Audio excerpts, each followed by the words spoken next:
Espero que estén muy bien. A partir de hoy y la semana que viene vamos a presentar algunos aspectos de la teoría de Vygotsky, así como hicimos en las semanas anteriores respecto del programa piagetiano. Para presentar a Vygotsky elegimos, o personalmente elegí, hacer un recorrido bastante cercano a la bibliografía que ustedes ya tienen, a modo de, bueno, que no les cueste tanto y que claramente los conceptos puedan ser ubicados ahí, en función de que, bueno, no estamos con clases presenciales en donde se puede hacer un recorrido tan extenso, decidí cernirme, constreñirme, digamos, a lo que dice la bibliografía, ¿sí? En primera instancia, uno ha aprendido en su tradición académica, gracias al doctor Castorina, con el que trabajé un montón de años, a representar los grandes problemas o las teorías en función de preguntas. O sea, así como nos preguntábamos, bueno, ¿qué pregunta condensaría o intentaría resolver el programa piagetiano? También el programa vygotskiano, creo, puede ser la expresión o el desarrollo a un intento de respuesta determinada. ¿Cuál será esta pregunta? Bueno, específicamente, ¿cómo se constituye lo psíquico específicamente humano? O sea, ¿de dónde sale, cómo se produce aquello que nos diferencia del resto de lo vivo? Dicho de otra manera, y entrando ya en conceptos específicamente vygotskianos, ¿cómo se constituyen los procesos psicológicos superiores o funciones psicológicas superiores? Lo van a ver escrito de las dos maneras. Bueno, de un modo muy similar a la explicación metodológica de Piaget, también va a decir Vygotsky que los procesos psicológicos superiores se explican por su génesis, por sus modos de formación, por su proceso de desarrollo en el tiempo. O sea, los procesos psicológicos superiores son hijos de condiciones de producción que para Vygotsky son condiciones sociales de producción. Entrando ya en esta idea de análisis genético o evolutivo, él lo va a llamar de las dos maneras, va a decir que necesitamos concentrarnos no en el producto del desarrollo, sino en el proceso mismo por el cual las formas superiores se constituyen. O sea, Vygotsky se dedicó a investigar directamente en el laboratorio cómo se producen nuevos sistemas psicológicos que respecto de los anteriores tienen un poder explicativo, por supuesto, superior y una descontextualización de las herramientas de mediación que incluyen, por supuesto, superadoras de los niveles anteriores. Por ello, dice Vygotsky, el estudio del comportamiento no es un aspecto auxiliar del estudio teórico, sino más bien su auténtica base, o sea, la base del estudio del desarrollo del comportamiento específicamente humano tiene que ser histórico, o sea, su desarrollo a lo largo del tiempo. Este método genético que Vygotsky propone sostiene que los procesos psicológicos deben estudiarse en su desarrollo, por supuesto, no como descripciones estáticas. Acá encontramos claramente, bueno, un aire común con la teoría piagetiana, ¿sí? Pero además agrega Vygotsky que el desarrollo debe concebirse en términos de saltos revolucionarios. Él los denominaba saltos revolucionarios, nosotros lo traducimos, él también habla de saltos cualitativos o de cambios cualitativos. ¿Qué quiere decir un cambio cualitativo? Bueno, la expresión psicológica de un nuevo fenómeno, de un nuevo sistema psicológico que no se puede reducir a los componentes iniciales que ese fenómeno tenía, ¿sí? O sea, el sujeto puede hacer cosas que no estaban ni siquiera incluidas ni sospechadas en los momentos anteriores. Los puntos principales de desarrollo, o sea, los saltos cualitativos, se definen por el tipo de mediación utilizada. Podemos pasar desde no manejarnos por el lenguaje, como hace un niño que se maneja en la situación actual, en su campo de actividad, ¿sí? A manejarnos con el lenguaje, por ejemplo, en un encuentro casual. Antes pasaba que la gente se encontraba, ¿no? Entonces, Charlo, ¿cómo te va? Bien, bueno, gusto en verte, chao, te llamo, no te llamo. O incluso asumir una forma de lenguaje que sería esta, que es una clase, que es una forma del lenguaje expositivo, que por supuesto tiene una estructura muy similar a la del monólogo y no del diálogo. O sea, yo converso con alguien y lo tengo enfrente y la situación es la que orienta más o menos la conversación. yo ahora produzco este acto de lenguaje, que es una clase, pero no tengo idea de quién la está viendo ni en qué momento, no hay nada en el contexto que oriente algo parecido a un diálogo, ¿sí? Entonces podemos decir que esta producción se parece más al lenguaje escrito que al diálogo, o sea, tiene un nivel de descontextualización mayor que la situación concreta del encuentro cara a cara. Y dice además Wersch, tomando a Vygotsky, que el estudio de los procesos psicológicos debe basarse en el de los dominios genéticos involucrados. Ahora vamos a ver a continuación qué son estos dominios genéticos, pero un sistema psicológico complejo como el humano, producto de, o que se puede definir como procesos psicológicos superiores, en realidad no es hijo del simple desarrollo biológico ni de la simple existencia de una cultura, sino de un entrelazamiento dialéctico mucho más complejo a lo largo del tiempo. Entonces, volviendo a las categorías centrales de Vygotsky, que las toma claramente de la idea marxista de trabajo, no hay fenómeno psíquico específicamente humano sin algún tipo de mediación. Los animales tienen conductas inteligentes respecto del mundo, pero no son conductas mediadas por conceptos, ¿sí? No utilizan una herramienta para modificar el mundo, en cambio nosotros sí, utilizamos una herramienta en cuanto al instrumento de mediación que modifica el mundo, pero al mismo tiempo este instrumento de mediación tiene otra cara que es el signo que modifica nuestra propia conciencia, con lo cual los instrumentos de mediación o los artefactos, los va a llamar Cole, artefactos de mediación, están dirigidos tanto hacia el mundo como hacia la propia conciencia. El humano, en la medida que modifica el mundo, se modifica a sí mismo, y en la medida en que se modifica a sí mismo, vuelve a modificar el mundo. Entonces, una de las preguntas centrales sería cómo se pasa de un comportamiento de funciones psíquicas propias de todo lo vivo a las específicamente humanas. Por ejemplo, hay funciones psicológicas que son propias de todo lo vivo e incluso de los bebés, del sujeto en el origen de su ontogénesis. Por ejemplo, una memoria natural, ¿sí? Nos acordamos de aquello que nos afecta en determinado momento, una atención natural que en el más pequeño tiene que ver con su campo de actividad específico. El bebé atiende figuras que tienen que ver con, o que se mueven o que le producen algún tipo de relación afectiva, ¿sí? Además, el comportamiento del bebé está biológicamente determinado y no voy a dar ejemplos porque son siempre un poco escatológicos.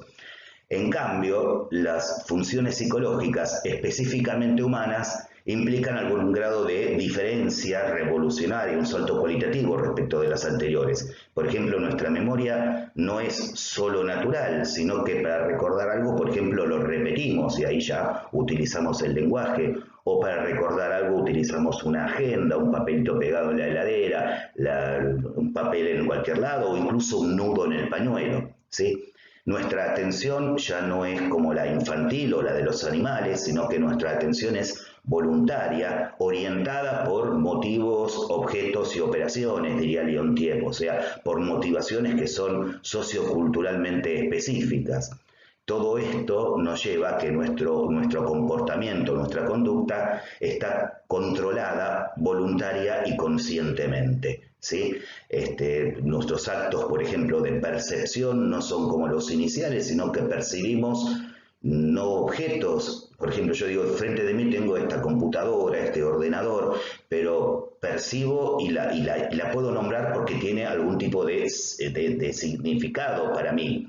Pero precisamente, o sea, percibo semánticamente el significado que tiene ese objeto.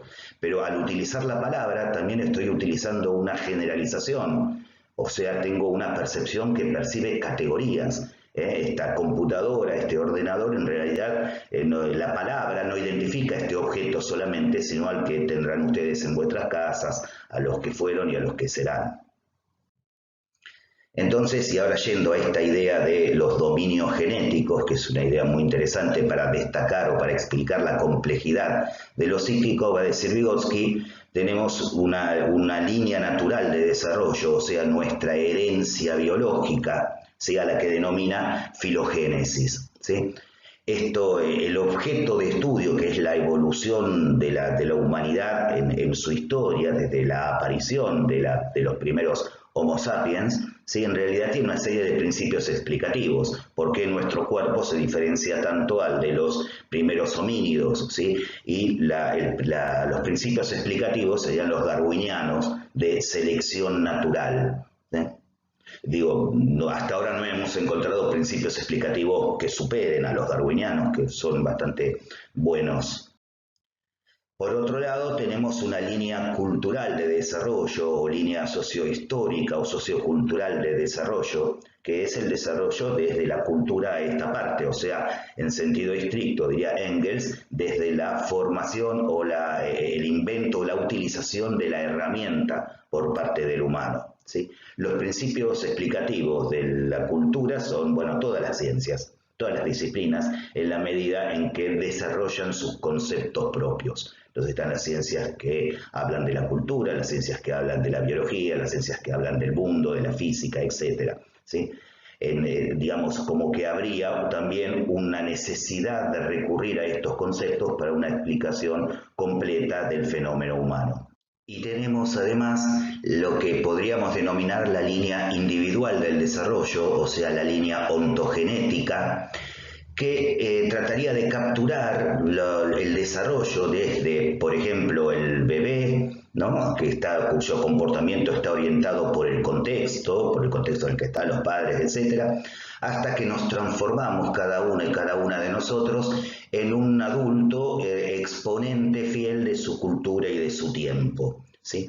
Los principios explicativos para tratar este desarrollo son los propios de la psicología, tal como la piensa Vygotsky, o sea, el desarrollo de los procesos psicológicos superiores en oposición a los elementales. Y esto de en oposición es una elección cuidadosa de la palabra, porque no es que los procesos psicológicos superiores elementales propios de la filogénesis en su propio desarrollo temporal y por sí mismos van a devenir procesos psicológicos superiores. No pasa eso, sino es por la intersección en la ontogénesis de la línea cultural del desarrollo. O sea, acá tenemos una oposición dialéctica entre procesos psicológicos superiores y elementales.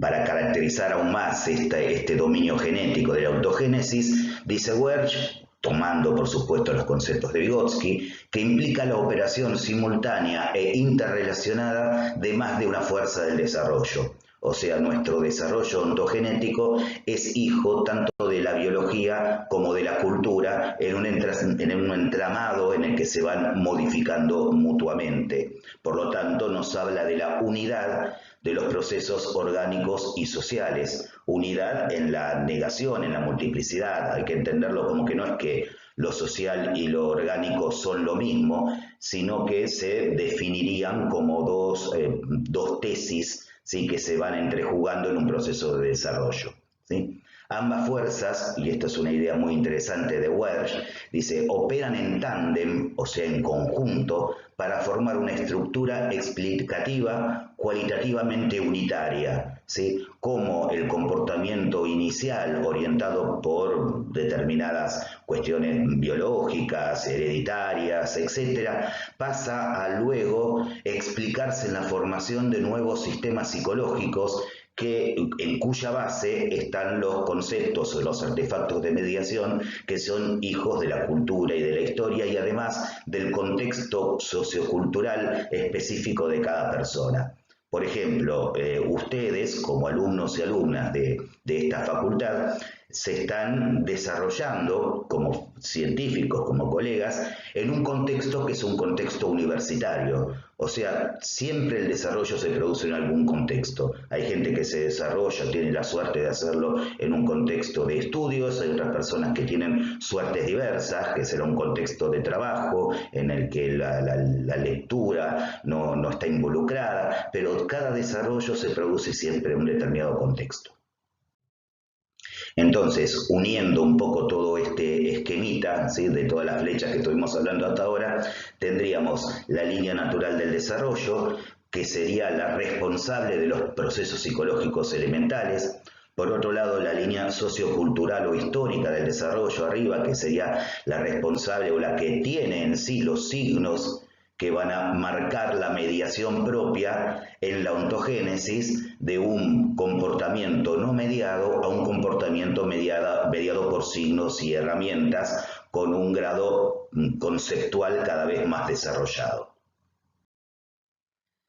Nos metemos ahora en algunas características centrales de los procesos psicológicos superiores, que habla, y esto ya lo habíamos dicho, el paso del control desde el entorno al control por el individuo, ¿no? El individuo, nosotros elegimos elementos que estimulan nuestro propio comportamiento, por ejemplo, cosas que nos recuerden, que nos suene un aparato, un teléfono móvil para decirnos que nos tenemos que despertar, o que tenemos una reunión, o que tenemos que hacer determinada cuestión, ¿sí?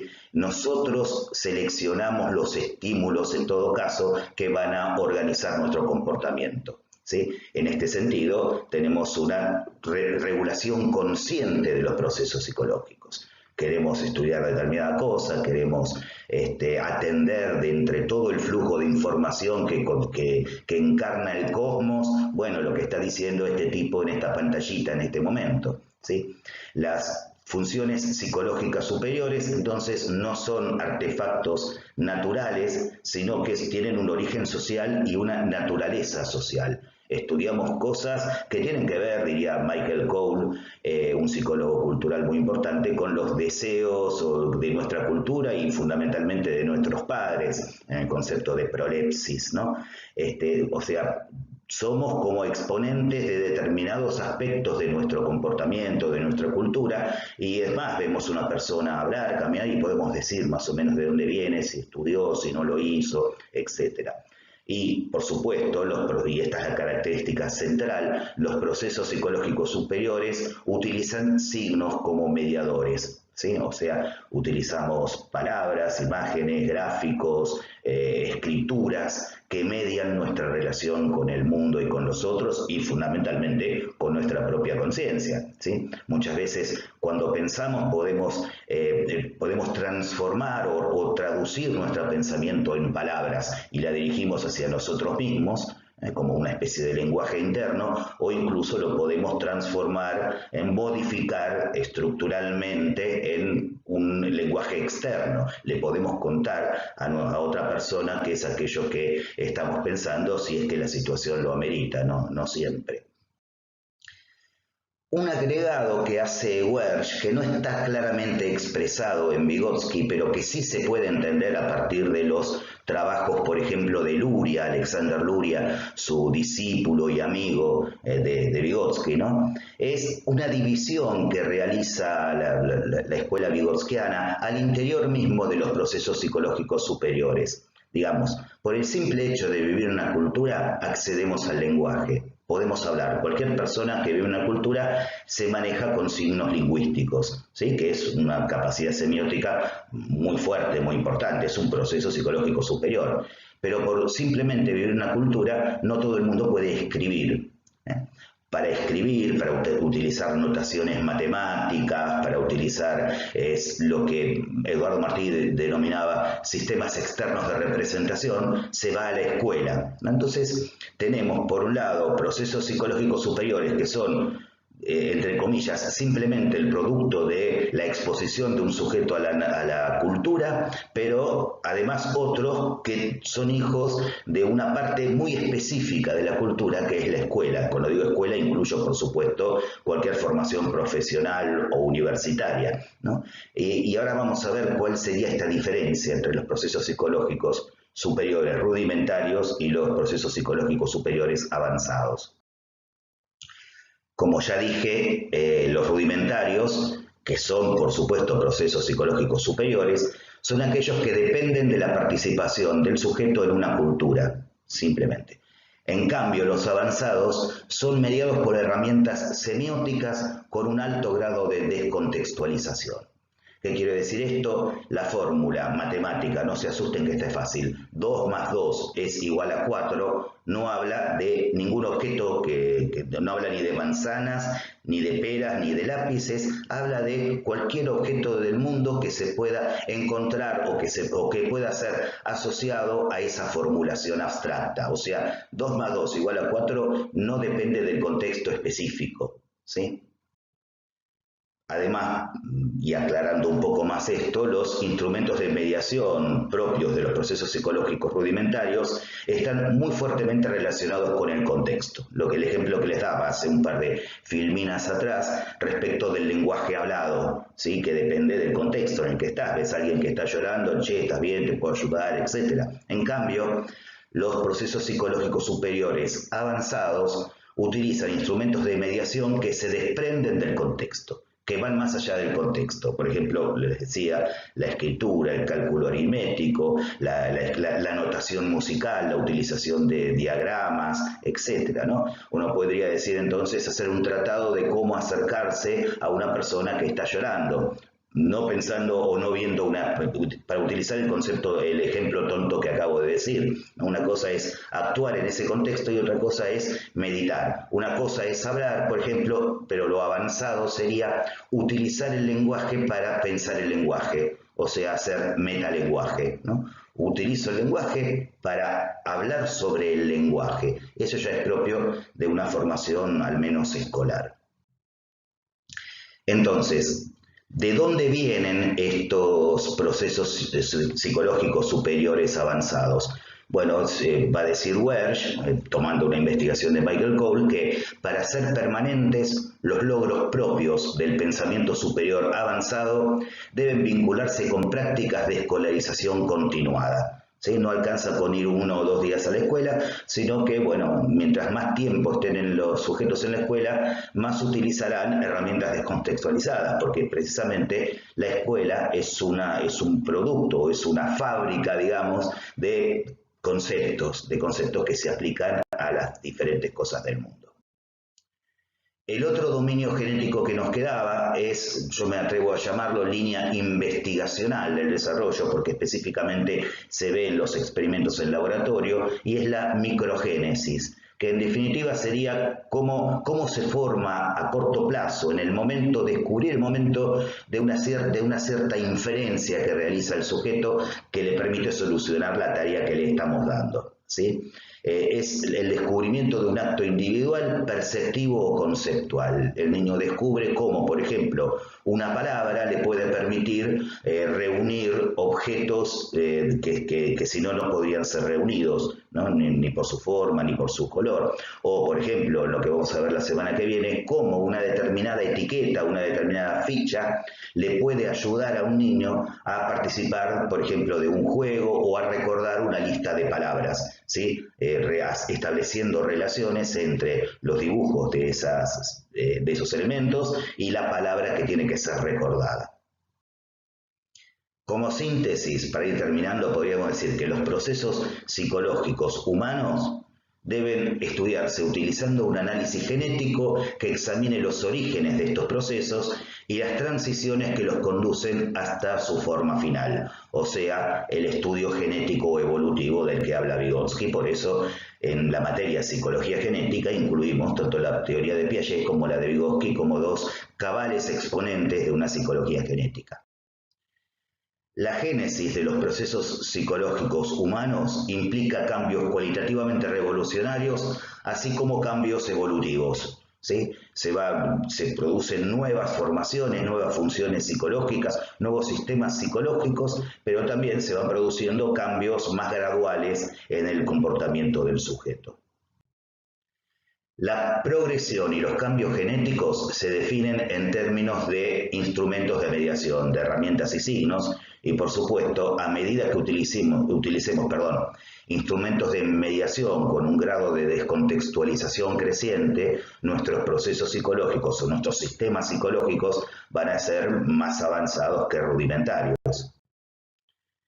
Deben examinarse algunos ámbitos genéticos, o sea, los 4 que nombramos: filogénesis, historia sociocultural, ontogénesis y microgénesis, con el fin de elaborar una relación completa y cuidada del proceso mental humano. O sea, los procesos psicológicos superiores. El psiquismo específicamente humano es un sistema complejo que debe ser estudiado mediante un entramado también complejo a fin de no producir una respuesta reduccionista. Las diferentes fuerzas del desarrollo, cada una con su propio juego de principios explicativos, operan en distintos dominios genéticos, ¿sí? O sea, no es solo la biología, no es solo la cultura, no es solo el desarrollo humano sin tener en cuenta ni la biología ni la cultura, sino el complejo entramado de estas distintas disciplinas y de este marco al que Vygotsky denomina psicología general. Bueno, es lo que nos va a dar la pauta para poder dar cuenta de lo humano, específicamente humano, y de lo psíquico complejo. Bueno, espero que se haya entendido. Por supuesto, cualquier pregunta que tengan lo pueden consultar con las clases de prácticos y la semana que viene continuamos con este mismo tema.